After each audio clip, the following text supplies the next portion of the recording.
Stench soup. I was walking towards the beach with my girlfriend. A moment later, a warm feeling on my leg made me wake up. I was daydreaming as usual. "You okay?" asked the gentleman next to me. "Yes," I said quickly, trying to get it out of the way before he could ask any questions.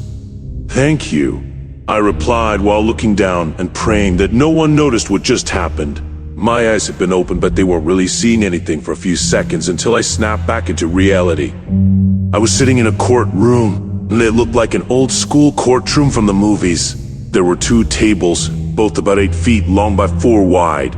The judge's table was on a small platform above us, so she would have more room than anyone else. Behind was the gallery, where people sat who wanted to watch the trial.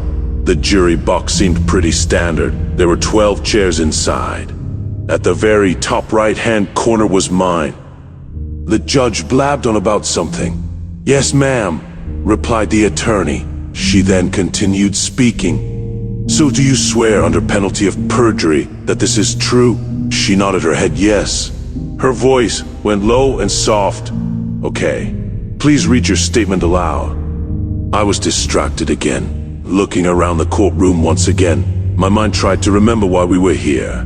But when I finally did snap out of it, I couldn't hear what the lady said because everyone started talking over her. I noticed a blackboard had been wheeled out behind her. Upon closer inspection, I noticed some kind of witchcraft symbols drawn on it. In front of the blackboard stood the accused. This woman must be crazy, I thought. I'd seen her at our apartment complex before. Everyone called her Crazy Mary, mostly due to all of her ramblings about Satan and stuff that nobody understood except for her own personal beliefs. Sometimes she spoke to herself as if someone were listening. Other times she shouted profanities at things in general. "She's everywhere!" somebody exclaimed. I felt a hand on my lower back. I turned around to see no one. My eyes started frantically scanning the room. Crazy Mary started popping up behind everyone, giving them a warm embrace while whispering something into their ear. All of a sudden, I heard people gasp and scream. One by one, they began passing out. They laid face down on the floor or slumped onto other chairs. I heard voices screaming from the gallery. Look! Look! That woman has horns on her head!" It was really loud. And suddenly, everything got real quiet. I slowly opened my eyes to see that the courtroom was empty, but not just any old courtroom. It was filled with stars, planets, comets, and other heavenly bodies. The ceiling looked like the night sky. The jury box still had 12 chairs, and there were even more seats along the walls. "Welcome," came a voice.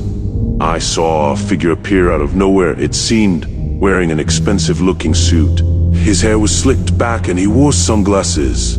He took off his hat and smiled at me. "How are you feeling?" "I don't understand what's happening," I said. I thought to myself, what is going on? Am I dreaming? Is this hell? No, this is heaven, right? He reached over and gave my shoulder a pat. "Relax, son. You're here now." I snapped out of my daze. Where am I? He nodded his head toward a chair next to him. "Take a seat and we'll talk a bit." As soon as I sat down, he placed himself directly in front of me. "Now let me explain things." My heart started beating so fast as if the blood inside my veins couldn't wait to get somewhere else. "Who are you? Where am I? How did I get here? Who is Crazy Mary?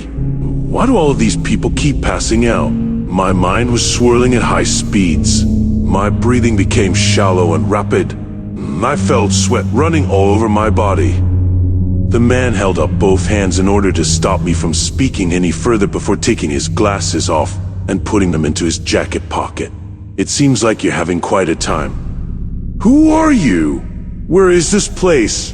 Why would anyone pass out when they see her?"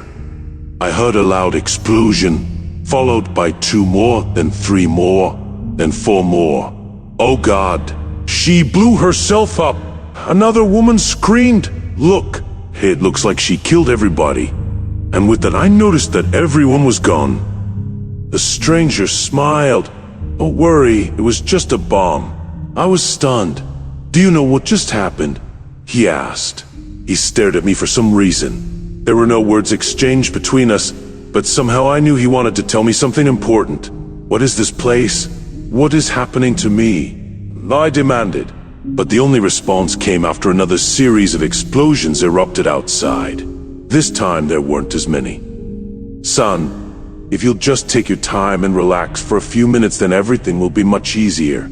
He gave me a gentle smile. Trust me. He paused before saying, "You're probably wondering how you got here right now." He turned to a window looking over the ocean, waves breaking against the shoreline below. "This seems too real," I said while staring out of the window. "How could this possibly be happening?" I took another quick glance at him.